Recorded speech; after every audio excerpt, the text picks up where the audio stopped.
this is one of the things that is truly scaring me, is I'm seeing all of these common institutions disappear, and that includes the teaching of Western civilized history. If you say the phrase Western civilization, you are now condemned as some sort of xenophobe or some sort of racist. And I've seen the same thing take place in terms of how people characterize British history. Apparently British history is just a litany of rape, slaughter, looting, imperialism, colonialism, and brutality. And you know what's missing is any sense of perspective. So, of course, Britain has done things that are sordid and things that are shameful, like America has, like every single country in the world, right? A country is a collection of human beings, some of whom are saintly, some of whom are monstrous, and most of whom are somewhere in the middle, right?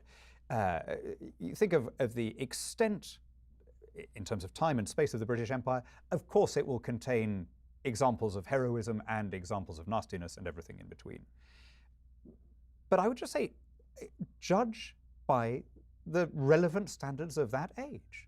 There was a Cambridge historian in the beginning of the 20th century called Herbert Butterfield, who said, "The study of the past with one eye on the present is the origin of all the sins and sophistries in history. It is the essence of what we mean by the word ahistoric."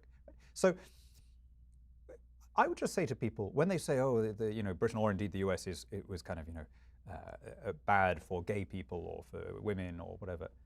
Okay, in what other country at that time would you rather have been gay or female or from an ethnic minority or poor? Seriously, where? Ethiopia, Japan? Really.